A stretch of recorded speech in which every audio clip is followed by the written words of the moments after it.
You've been lounging with Skipper. You've been lounging with Skipper. Oh, yeah. Yo. What's going on, everybody? I want to welcome you all to another episode of Loungin with Skip. I'm sitting up in here right now with a man that, doing his thing. He's a family man, a father, husband, DJ, frat brother.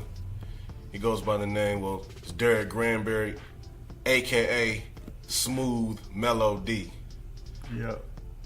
Right here in front of me. What's going on, Nuke? What's the word, baby? Can't come. Long time coming. I know, right? You know what I'm saying? Like, I want to let everybody know. So, I ran across on his Facebook page, and, my podcast is about a person's journey. And he's also from St. Louis. I'm from St. Louis. STL represent. Yes, sir. And so he was mentioning in his status just about his journey, and it made me be like, you know what, this right here is something that I definitely have to talk to him about, and to get an actual verbal, something verbal, something that people can actually hear and hear this man's journey, because I found it very interesting, and I felt it in my spirit to link up with him and to have it to where he can express and state his journey on this podcast. So I welcome you, brother. Thanks for having me, brother. All good. So, St. Louis. Yes, what part sir. of St. Louis you from? Originally from the North Side Blue Mob Project. Oh, wow. Back in the day.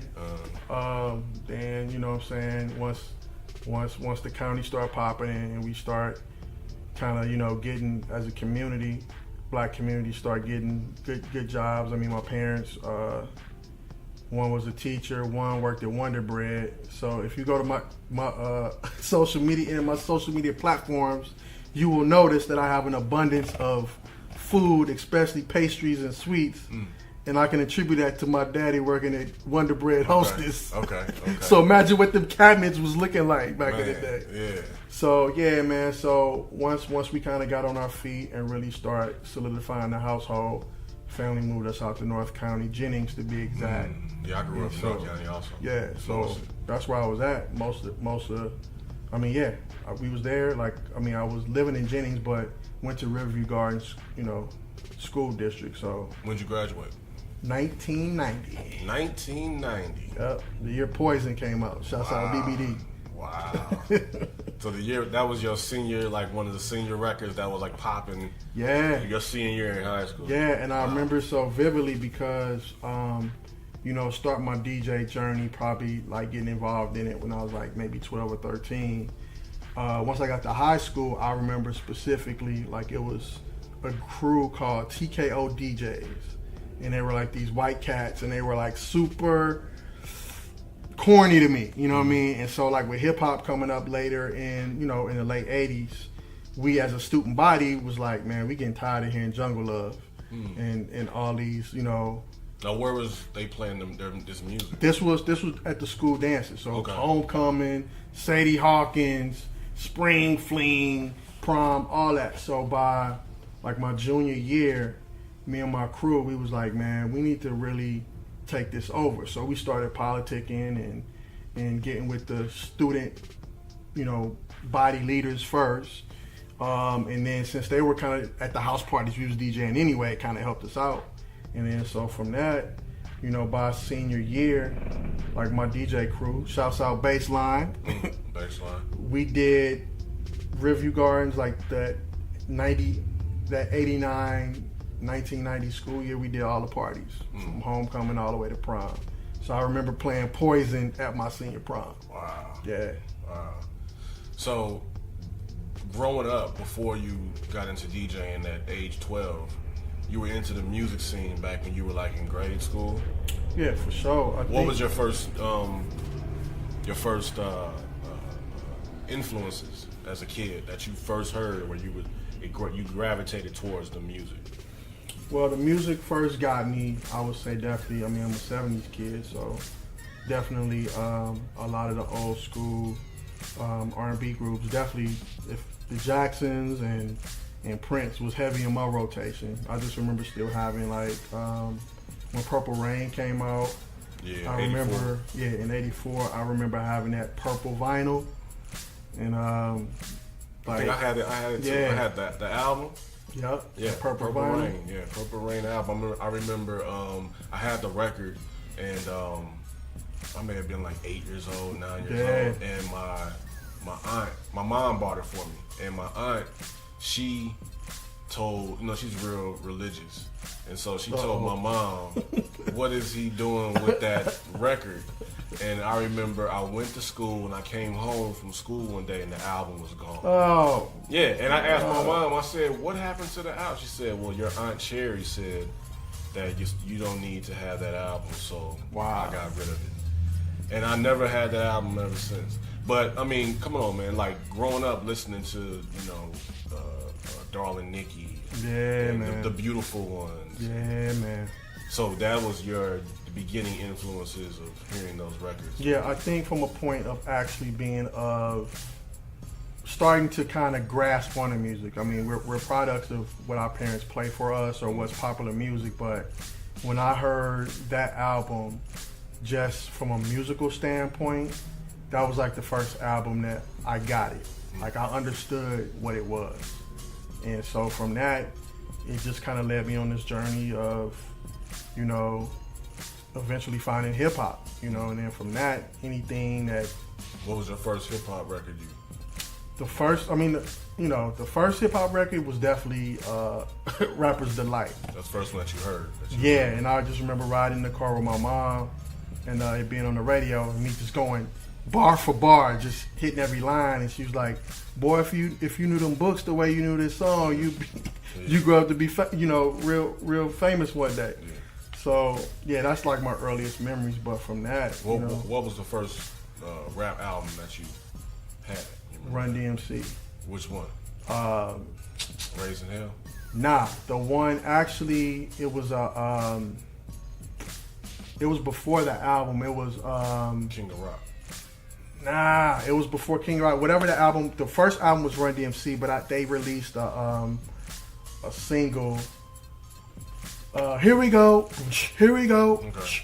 So it was like from a live performance, like live in Hollis or so. I can't remember the name of it right now, but that was the first Run DMC record I bought. And first rap record hip hop record that you got. So it was actually a single, and then from that, just anything that was hot at the time, from the Fat Boys to. Which Fat Boys album did you have? I had the Fat Boys Is Back. The Fat Boys are back. Yeah. And I remember being a kid because I was really into like, well, what is this? And I would read the back, and it would be like produced by Curtis Blow, and recorded at Tin Pan Apple Studios, and this was around the time when Crush Groove came out. Yeah, exactly. You know what I mean? And I was just like, this just crazy. It's dope. You know what I mean? Right. What is this? This sound that I can relate to. When I was a kid, I was 8, 9 years old. Yeah. You know what I mean? Listening to The Art of Noise. As a kid, for me, growing up listening to that kind of music, kids used to laugh at me like, it's no words. Right. But I was just somewhat, and the reason why I'm speaking like this to you right now is because this deals with vinyl. This deals with, you're a DJ. So you understand the aspect of vinyl and getting these records. Like, I was listening to Paul Hardcastle. He had the song 19. Man. He had the song King Tut. Yes. He had Rainforest. Right. I was bumping all that. Yeah, you know what I mean? So. And that's pretty interesting because a lot of when you think about where music is now with EDM, it still all goes back to what they were doing in the early stages of hip hop. Yeah. So I got one for you. So with me, like I said, Run DMC was my first albums that I bought. But what really got me into making music, Mantronics. Because at the time, like, pretty much half of the album was just straight beats and him chopping it up. So remind me of what Mantronics. The first joint that they came out with was "Fresh Is the Word." Okay. So to let you know how much he influenced what I was doing. So the name of the group was called Mantronics, but the DJ/producer of the group was Curtis Mantronic, who went on to do a lot of the early techno stuff. So for me, like I said, that first song was Fresh as the Word. So his MC at the time was MCT. Okay. When I first started doing music, my name was MCD, Okay. which kind of, the story kind of formed into where the smooth and the mellow came from later is a total separate story. But I'll tell you the name of my DJ crew was called Baseline. We were the Baseline Boys, and that name came from the next Mantronic single called Baseline. Okay. So I was so entrenched in what he was doing at the time that it really defined me going into music as far as creating it from a MC standpoint at the time, as well as starting to make beats. Yeah. You know, what's interesting about that also, it just kind of popped in my head. You know, going back to like 82 when Herbie Hancock came out with Rocket, and it was like that kind of let you know that even he himself knew where music was about to transition into, coming from his background, the disco era. And he comes from the jazz era. So him, and as a kid hearing that, I didn't know anything about Herbie Hancock from before. All I remember was seeing Herbie Hancock as Rocket. Yeah. And that was around the time when, you know, Michael Jackson came out with Thriller, and you know what I mean? So and even before Marvin Gaye passed, when he came out with not even Sexual Healing, but he had a song called Sanctified Lady.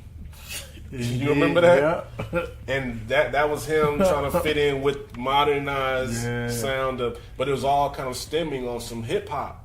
Yep. If you really go back and listen to that stuff.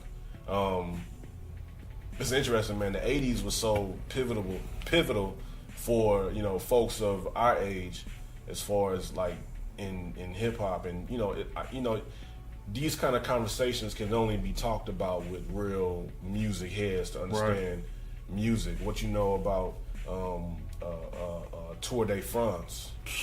That numbers, Kraftwerk got it in, man. Yeah. They got so many classics. Yeah, you know what I mean. And that. So I say that to speak on, for me, like you just said with you, the beginnings of production in your head. You were already beginning production, but in my mind, I was already listening to, like, I noticed the same type of drums that were being used on like Tour de France and whatchamacallit, like 19 and Rainforest from Paul Hardcastle. And so which brings me to a point of what drum machine were you using at that time to what, you know, where you started making your music? And this is a dope piece of the puzzle, is kind of being ahead of the curve. I started, it was before I got to high school. I had my best friend was in the band at Riverview Gardens, and and the band leader was forward thinking in the process of integrating electronic music into the band. Like when we had the marching band, we had like a little Yamaha keyboard. He had like a Korg beat machine. I forgot the name of it. It was two. One was like a K1 that was more drum sounds, and another one was more percussion, just strictly percussion sounds. So getting exposed to that even before I got to high school, I already was thinking. So I found a friend that was into music and was selling that. So that was the first one I got. I can't remember. It was a Korg, I think K1. But then when I really started, I'll take it back even further, just from a consumer standpoint of, you remember the Sensonic drums? Sounds real familiar. It was like a four pad drum unit that you use with drumsticks. So it was bass, snare, hi-hat. Yeah. So that was, in essence, was the first drum machine I got. Okay.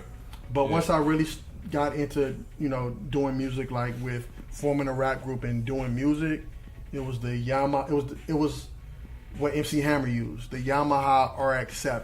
Okay. And that's like all of my early stuff, like through high school. So it had them drums from the I Am Hammer. Yeah, same drums. They put me in the mix. And that was one of the first ones I figured out how to bend that that kick. It wasn't even a kick drum; it was a tom-tom. But I was able to bend it and stretch it out to have that kind of 808 feel to it. Okay. Yeah.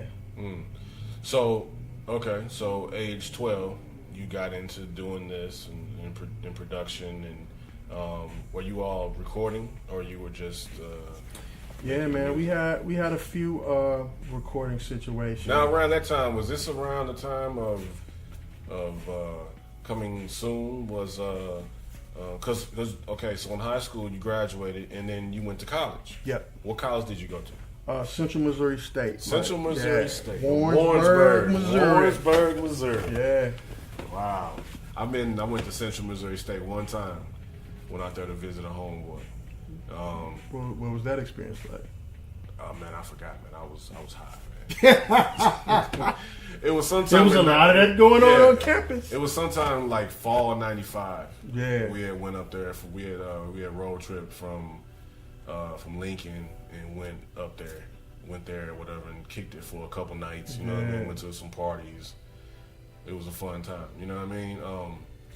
So you graduated, went there, graduated. Yep. You know what I'm saying? Were you doing music in college? Yeah, I wound up doing it in college because, like, from high school, you know, as much as I was into it, I was with a group of cats that I wound up doing production for, who wound up getting a potential deal through Arista. So I did like a lot of beats for them on that, but they wound up getting passed last minute. So off of that kind of let down, in addition to my parents saying like, this music stuff is cool, but why don't you go to college and like get a real career? Right. So I just remember selling like a lot of my equipment, from the turntables to records, drum machines, all that stuff. And then going to college really to find out what my future was. And then literally about 2 to 3 weeks into college, I realized that there are a lot of parties and a lot of money to be made.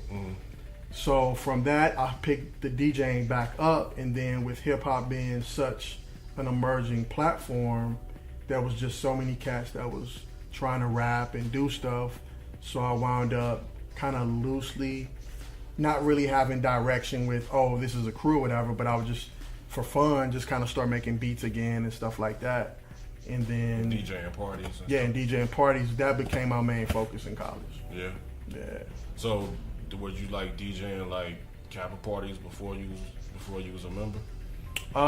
No, because our line was the first line back on Yard. Really? Yeah. So when I got down there, it was like all the house parties. It was like the Qs. They had like the dope house parties, but they really didn't have a DJ. So once we got back on campus, it was a leg up, because not only did we come on and get a big Kappa house, then you had an in-house DJ. Wow. We just directed all that traffic. For real? Yeah, we got it in. For real? For sure. So after you graduated from college, then what happened? So in the process, And what'd you get your degree in? my degree was in computer information systems. Computer information system. Emphasis, pretty much, it's a business degree, but with the emphasis in computer programming. Okay. So what wound up happening is, like I said, I wound up working with a bunch of different cats. Out of high school, one of my cats was originally from LA, so he was like, yo, I'm going back to LA, I got some connections. Like, yo, when I make it, I want you to be my DJ. And I'm like, cool, but like right now I'm about to go do this college thing. So whenever you get the situation straight, holler at me. So literally my senior year, he gave me the call, and I kind of knew we had been back and forth, so it wasn't out of the blue, but he told me that everything had finally kind of panned out and they got signed to a deal, and he wanted to know that the offer was still on the table. Senior in college. My senior year in college. So I said, when the contracts are signed, let me know. So in that whole in-between time, I moved back to St. Louis. Graduated, had a job doing computer programming. Okay. Maybe like 8 months into the job, he sent the contracts to me. Like, so what you gonna do? And so I made one of those pivotal decisions to be like, you know, if I stay here another year, I'm gonna be stuck in St. Louis. So at the time, it was kind of cool because we had a lot of emerging artists coming up. You know, I remember Silk Smooth. Silk Smooth had put his thing down. JCD and the Dog. Early D.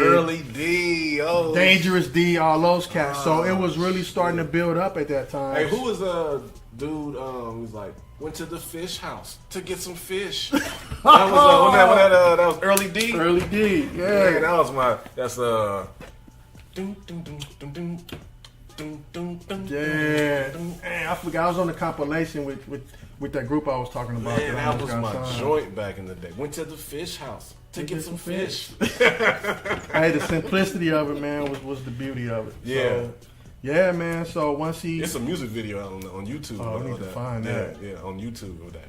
Yeah.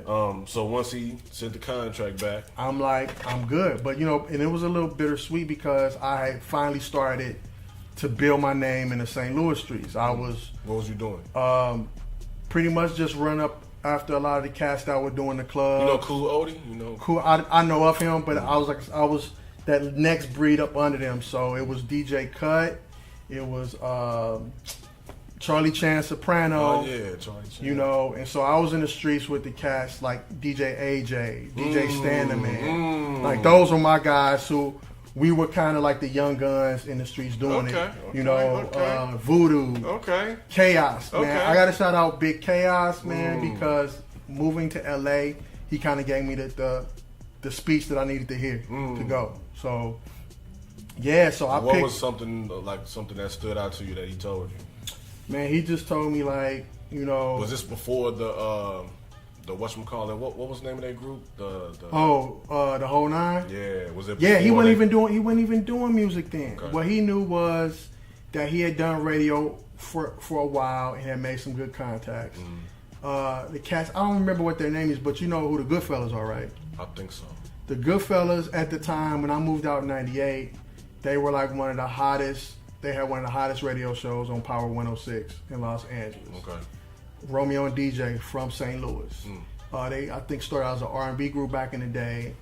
I don't know how they got off in the radio, but I knew, he told me, he's like, man, when you get out there, like, find these cats, the Goodfellas. Because once you see them, you know that they came from here and made it, so you can make it too.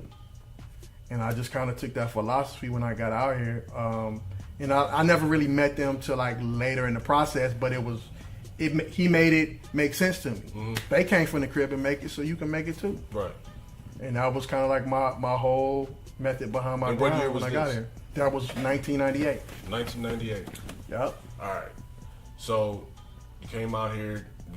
You got on was a DJ for this artist. Yeah. So what happened with that whole situation was... Did you drive out here or did you catch a flight?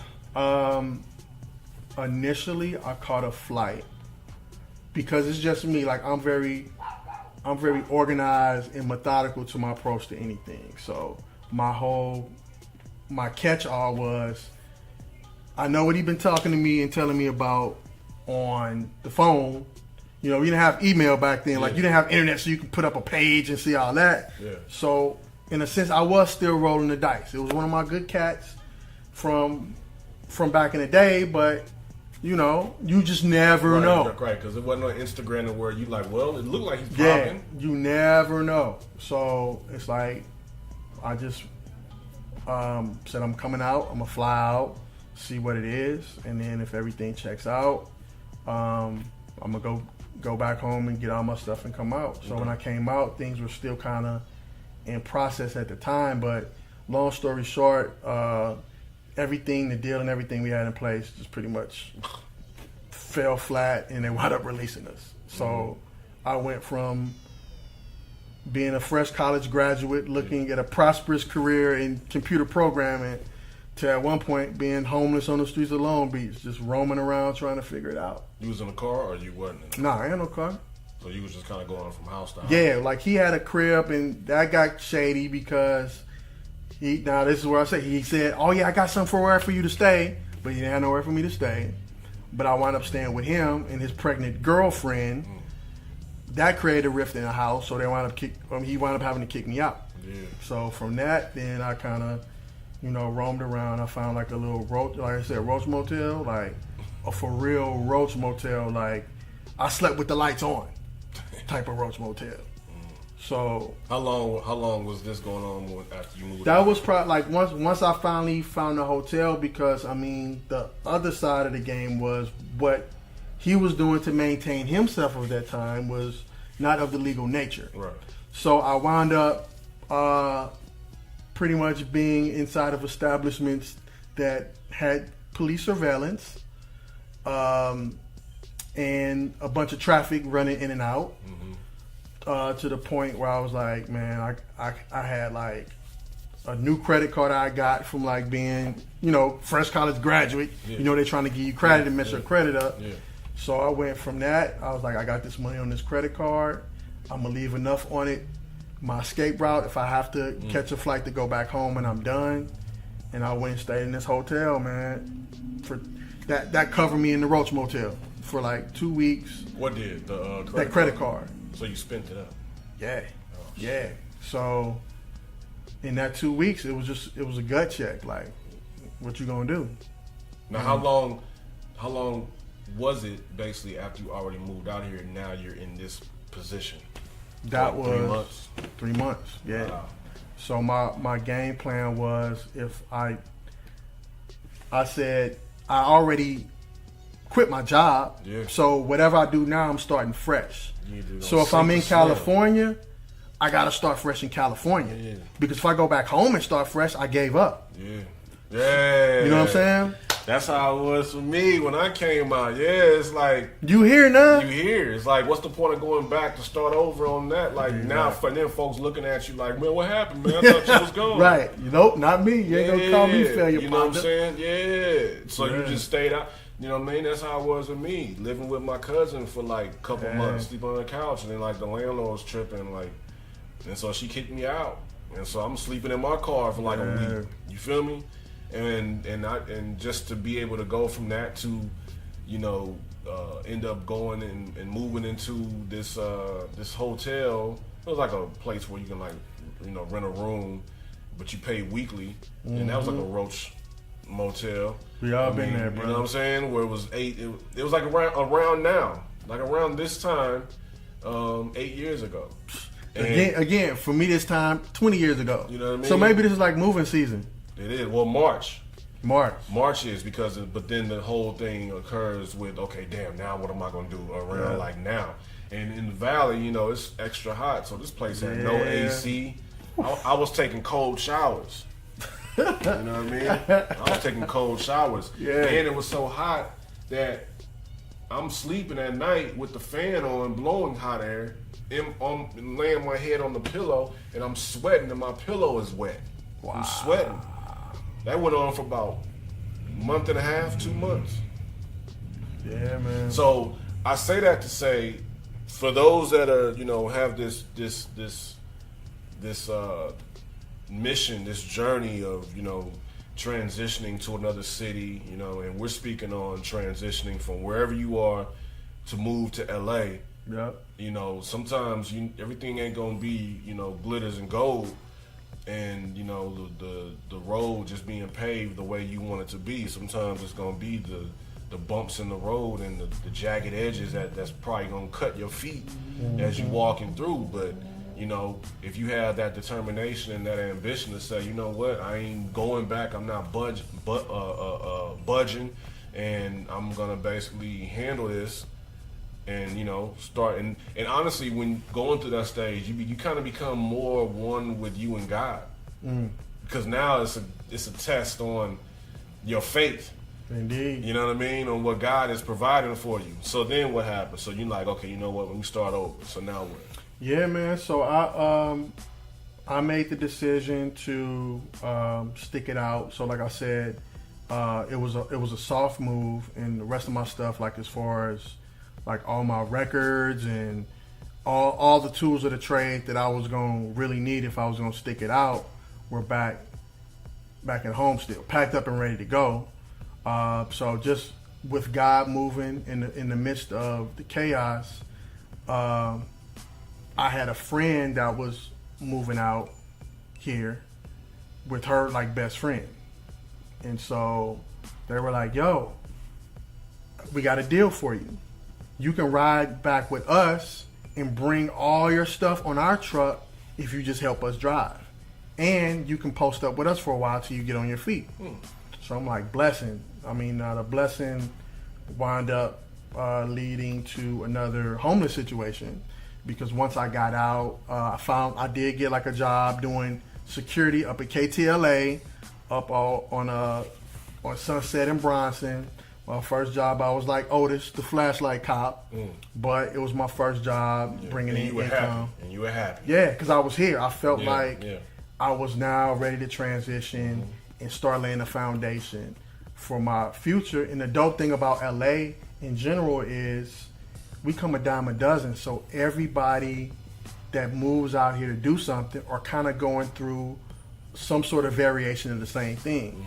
So up in that security booth, between like 3 or 4 of us, one of them was a musician, had a song on a sound on for one of John Singleton's movies.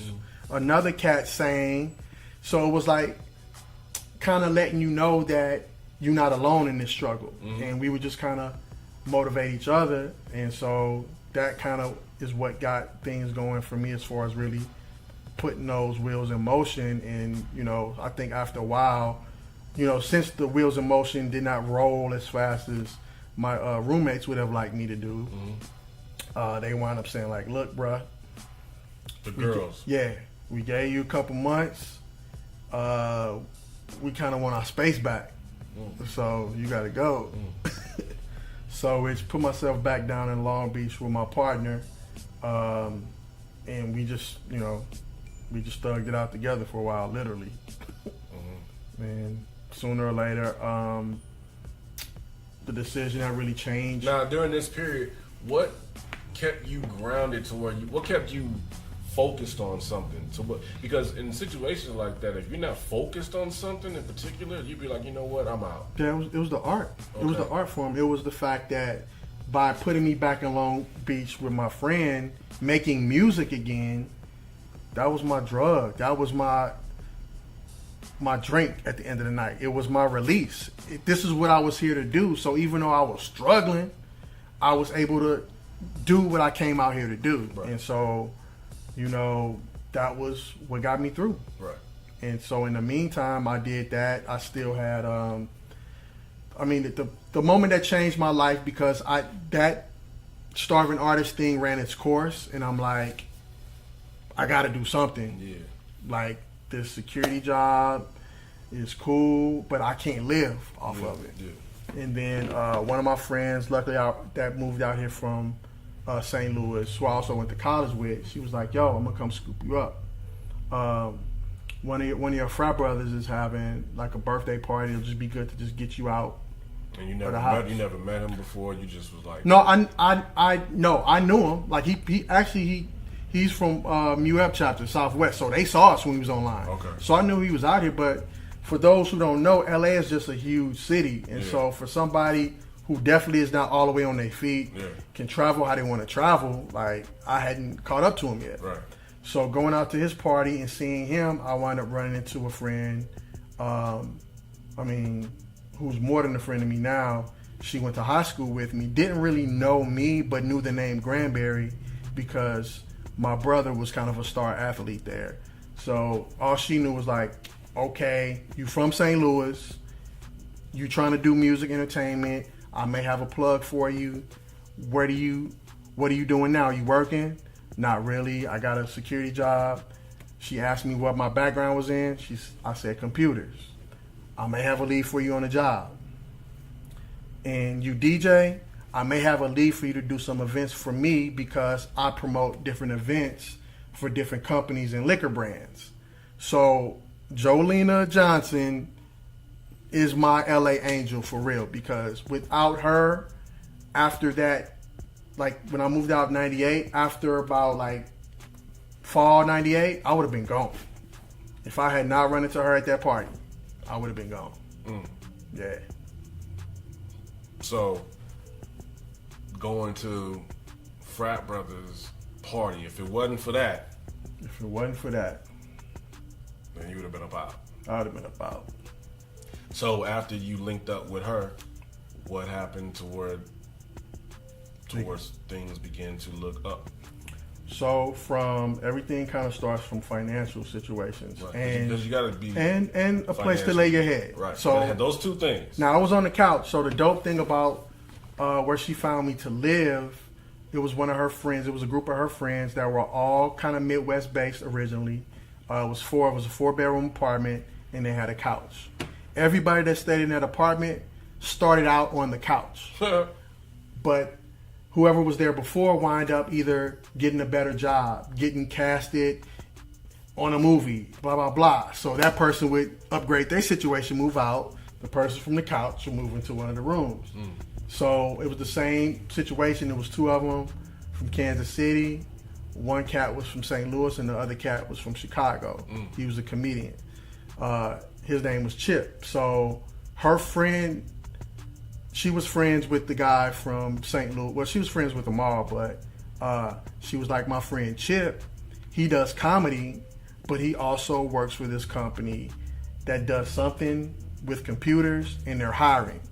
So I'm connecting you with him not only for a potential job, but the couch is yours too. So I wound up on the couch. I wound up getting my first job in kind of related into the career path that I'm on now, which is doing legal graphics work for attorneys. So for me, I always felt like I came out, did the Starving Artist thing, and it ran its course. So if I'm pursuing my dreams at this point, it's a double hustle from here on out. Yeah.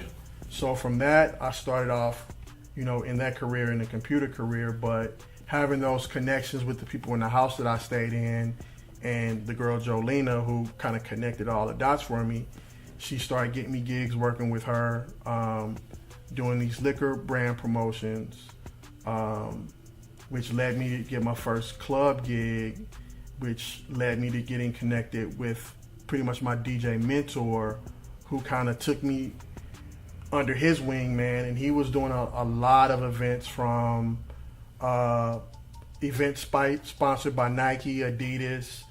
He was doing stuff with the NAACP. So like some real big industry related events. So like from that moment of getting into that situation of staying on that couch, things just start rolling, I mean, I got my I call it my double hustle, my daytime career and my nightlife career. It's kind of like moving out here. You definitely have to have you gotta have a few things. Whatchamacallit, Blair Underwood, he told me, he said it's good to have 7 or more income streams. If you have 7 or more income streams of something coming in, and if 1 or 2 of those things aren't moving, at least you have other things kind of coming in. Oh, that's great. I've never heard 7. 7. It makes sense. Just numerous things. And so like with me, moving out here, it was like I'm just on the music. I need to get on the music. And of course that wasn't necessarily the case. It led me to bringing my barbering out here. But even moving out here as a barber, I wasn't able to cut in a barbershop yet, like legally, because my barber's license wasn't able to transfer for another year. So I ended up working at Walgreens. And so I was at Walgreens for a year, Jason, we need to clean up on aisle 3, and what I mean? I'm doing all this stuff, and I'm like, this isn't what I want to do at all. Right. You know what I mean? I had these songs playing on the radio in St. Louis, and here I am in the back of Walgreens stocking. Yeah. You know what I mean? But I say that to say I was able to work into a shop and just kind of start from the ground up out here, brand new. While that was paying my bills, working at Walgreens and being a barber, I was still doing my music at night when I got home, just to be able to kind of, like you said, as that outlet, that what'd you say? That escapism from your daily grind of what you was trying to do. It's therapy. Yeah, it was therapy for me to stay grounded in what I came out here to do, and while I was being a barber as well. But I say that to say now, like I was telling you the other day, you know, you take that music and kind of have it work for you, even if it's just a little bit when it comes to, you know, the monetization, the royalties, the licensing, the you know what I'm saying, all that type of stuff. Have that material work for you versus just, you know, sitting and still have your day job that's bringing in, that's paying the bills and everything. So in the midst of all that, you being out here, I mean, you know, look up now, you know, you're married, you got, you know what I'm saying, you got a family. Yeah. You know what I mean? So looking back on everything, do you look at it as everything was meant to happen, that it, the way that it did, which led you to where you are right now? Without a doubt, because I think, just from a basic standpoint, my goals of coming to LA and the type of things I wanted to do as far as the type of events, DJ at the hottest. I mean, really my short list was I want to come to LA, do music, DJ at the hottest clubs, Playboy Mansion, and make millions of dollars. Besides making millions of dollars, like my short list, boom, like 2 and 3 times over. So it's like I really couldn't be mad at the level of success that I did have, even though there was that grind in me to want to be way bigger in my head. But like honestly, just kind of being in it, I realized that I didn't want to deal with what all came with being famous, and in that whole lifestyle. So really, I found a lane that was comfortable for me to balance both sides, and that's what and that's what success is all about. A lot of times, I believe that success isn't always about being so financially wealthy and rich, because with that comes a lot more responsibility. I believe that success is when you find a balance between what it is you enjoy and love doing. Yeah. In a world where you still have the freedom to be able to escalate to the next level at any given point. You know, at least out here, something can happen still to this day that can change your life for the better, you know what I'm saying, than what it is now. Whereas in St. Louis, you will kind of be just limited to what it is you're on, and that's it. And that's, in all honesty, that's the motivation in me that keeps me grounded out here, because I found that space that balances me as a man and where I am in my life. But I know that at any given point, something could happen positive that can change my life financially, being out here with the connections and the people that you constantly are meeting. Because everybody who has been out here, who is out here, has some type of determination and motivation in what it is that they're doing in the entertainment industry. Yeah, I mean, you know what I mean? Like, it's just a blessing that you're able to still have the opportunity to DJ parties. Right. You feel me? The fact, now tell me about the radio station. What do you do? Yeah, so it kind of started again from, you know, getting involved doing different events, kind of moving up in the ranks, DJ ranks in LA. I got an opportunity in the mid-2000s to work, for those who don't know LA, there's a local African-American owned station by Stevie Wonder called KJLH 102.3. That's in Inglewood, right? In Inglewood, yeah. So I had a buddy of mine who I was working with that knew a guy who was doing the Saturday night show there, and at the time, they were really doing something that, before it really became a radio format, was more of the 80s, 90s, more hip-hop driven radio format. So what they were doing at the time wasn't even a radio format now. Now they actually have a format that's on different stations and different platforms. So I got an opportunity coming there in the mid-2000s, and not only to kind of delve into that format, but I was also responsible for breaking new music as well. I had a segment called the New School Mix.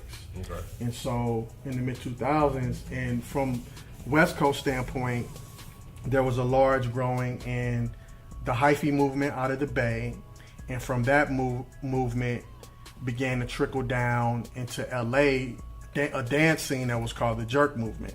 So with those two scenes kind of emerging, I was kind of, especially on LA radio, I was kind of the guy who was feeding into the radio waves. It was already going in the club. It was already going, in the communities, but nobody was really bringing you the hot music fresh off the press like I was.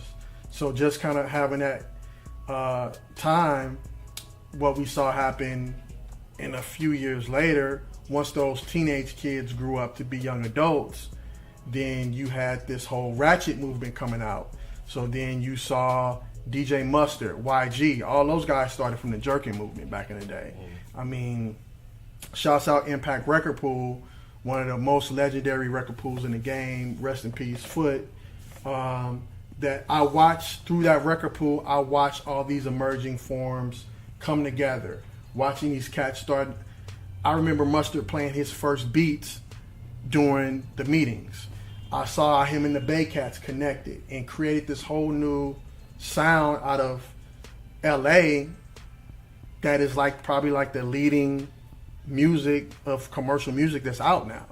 So from that and just witnessing that and being able to bring it to the airwaves, being able to hear early Kendrick Lamar before it hit the airwaves, having conversations with J-Rock, about coming up to the station and doing all that stuff. But where it backfired on us as a show was, if you're in LA, you know that it's more an R&B driven station. Right. So we came in on Saturday nights and did what we did for 4 hours. But once we went from 8 to 12, at 12:01, it became 24 hours of gospel. So we were kind of treated like the stepchildren of the station, even though we had the number one ratings in our time slot. You all did Saturday night? Yeah, it was called a Saturday Night Mixdown. So then at 1 o'clock, it was Sunday morning. Yeah, 12:01, gospel.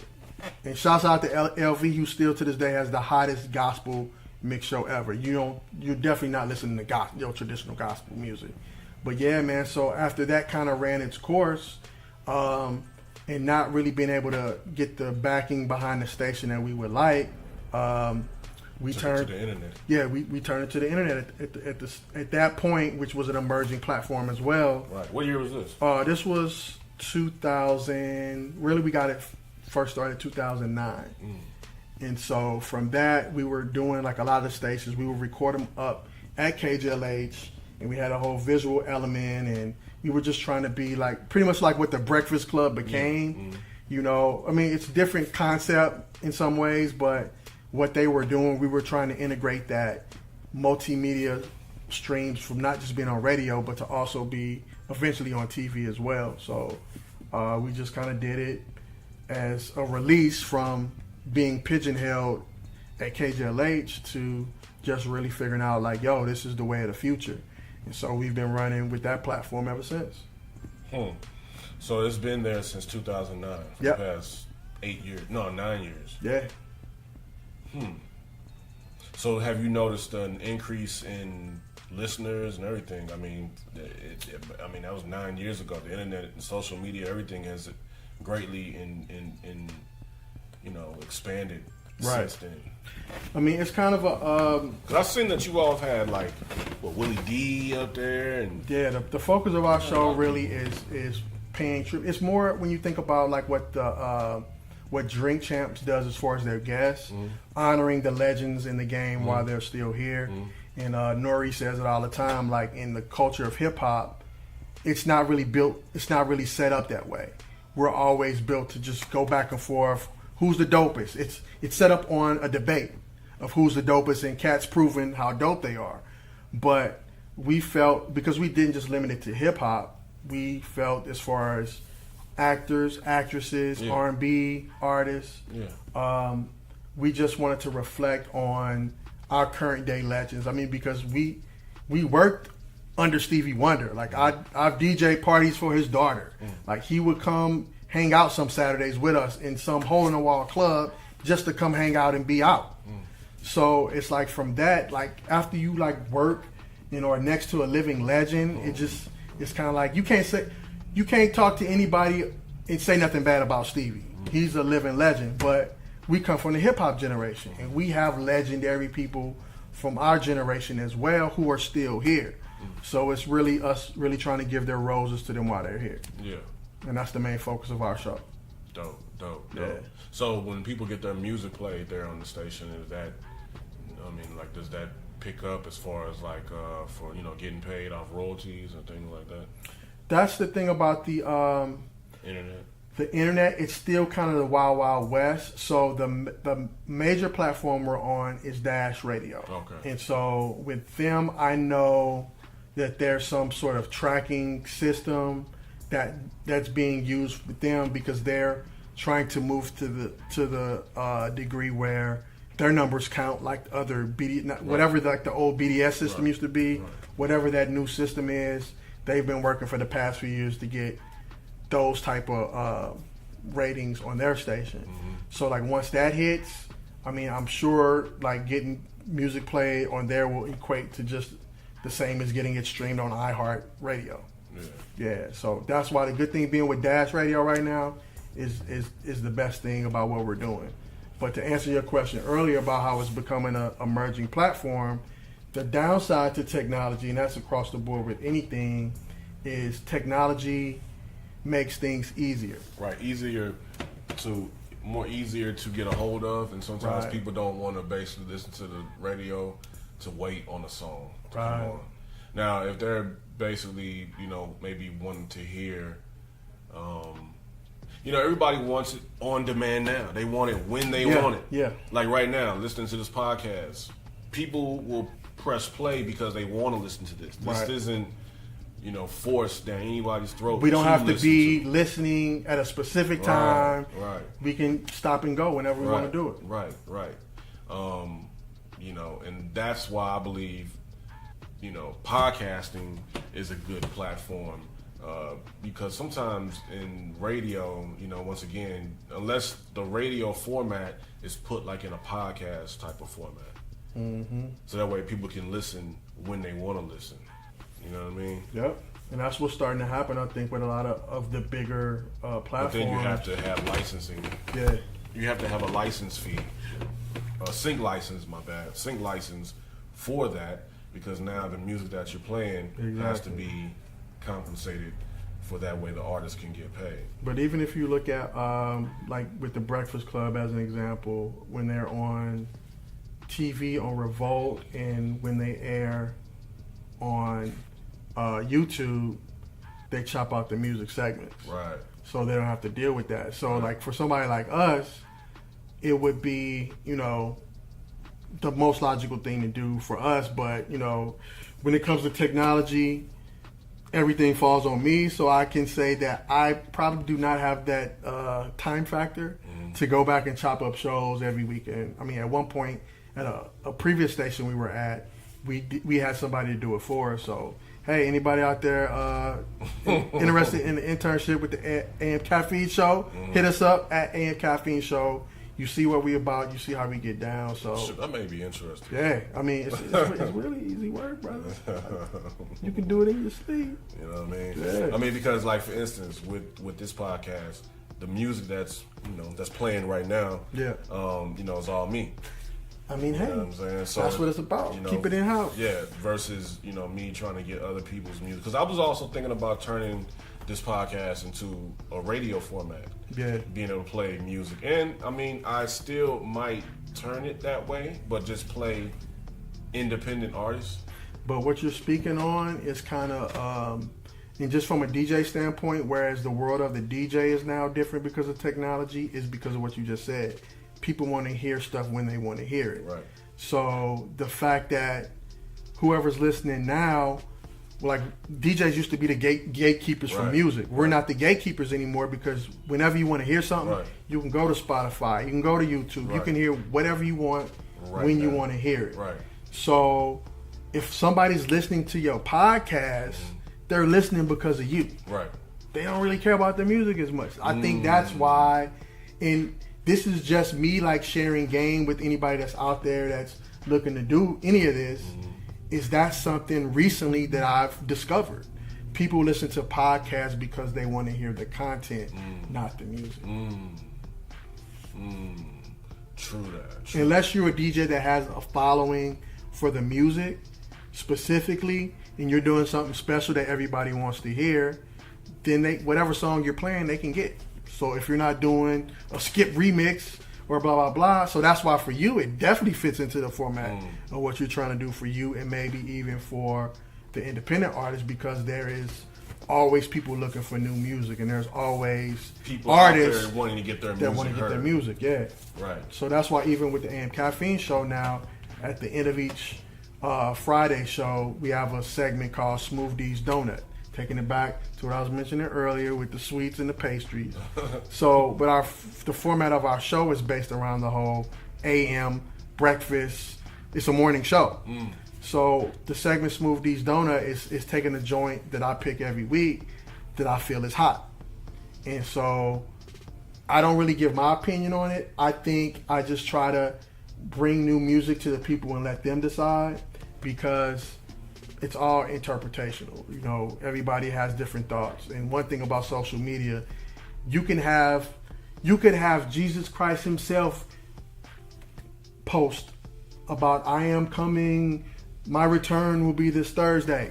And folks will be lighting them up on social media now for it. Like, there is no one way. You know what I mean? Like, whatever you do, everybody has their thoughts that's going to be contradicting to what the other person is saying. So that's the thing with music. Like, I just put it out there for the people to decide. Like, if you think it's hot, you know, show the cats love. If not, let them know, because you're helping them by putting energy into a song or a project that nobody's gonna listen to anyway. Right. Tell me this. So, how can people get a hold of, the radio show, and what time does it come on, and what days? And yeah. So our goal was to kind of build like a cyber syndication network. So we're currently on 6 different stations. But it can be a little bit tricky. So I'll just direct everybody now. If you go to dashradio.com, or you can go to your smartphones and download the app Dash Radio. If anybody that's not familiar with it, if you are familiar with Sirius XM, the setup is pretty much the same way. It's a network of over 60 to 70 different radio stations with different formats. There are a lot of different artists that have stations. Snoop Dogg has a station on Dash Radio. Okay. Odd Future has a station. The Isaac Hayes estate has a station. The station that the AM Caffeine show airs on is called iCraft, and then that's powered by T-Boz from TLC. So it's different formats, different stations, gives you different musical feels. But the great thing about Dash is it's 100% free right now. Right. You just sign up for the membership, download the app. Right. There's no commercials during the music. There's no pop-up ads. It's like iHeartRadio. Exactly. Gotcha. Yeah. How can people reach you, contact you, and if they want you to DJ a party of theirs? Or, I'm definitely with that, and I travel too. Like, I'm currently based out of LA, but next month I'll be headed up to the Bay to do something. I was in Tahiti last year doing some stuff, so I'm universal. If you're listening to Amsterdam, I'll be out there in July. Yeah, open for booking. Yeah, because I got listeners in Italy. Oh yeah, you know what I'm saying? Italy all day. I got listeners in Switzerland. You know what I mean? United Kingdom, Canada.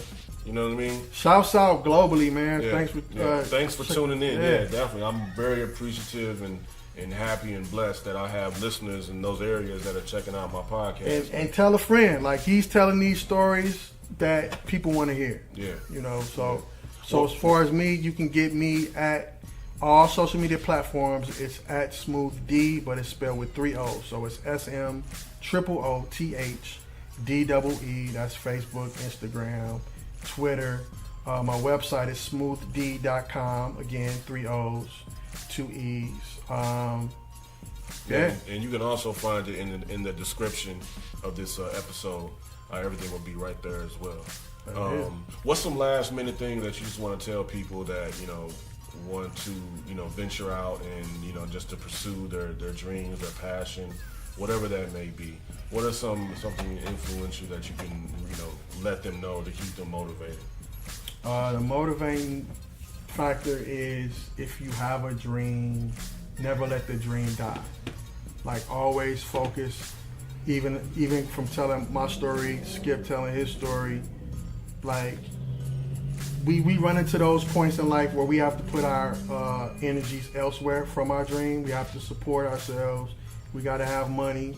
We got to have a roof over our head. We need to make a solid income to sustain ourselves and our lives, but always make time for the dream. Even if it's a couple minutes a day, that can expand to half an hour a day. It can expand to an hour a day, but never let the dream go, because there's always going to be time to do what makes you happy. If you're not doing what makes you happy, you can make all the money in the world on your job, but if it doesn't make you happy, right, you need something to balance that. Right. And put that into the dream. Balance it out. Yeah. Life is a balance. So you have to learn how to balance balance yourself, balance life. There's always black, there's always white. You know what I mean? So you have to find the balance in between, the median in between the both of those, to be able to function properly and to keep yourself sane, in this journey and in this struggle, because there will be struggle and there will be battle scars. Word. Hey, yo, New, I appreciate you for coming through. Man. Definitely, appreciate you for, sharing your story, sharing your journey to people like that. And I want to let everybody know to stay focused. And thank you for tuning in and lounging with Skip on this episode. And stay tuned for the next episode of this podcast. And until next time, peace. Peace.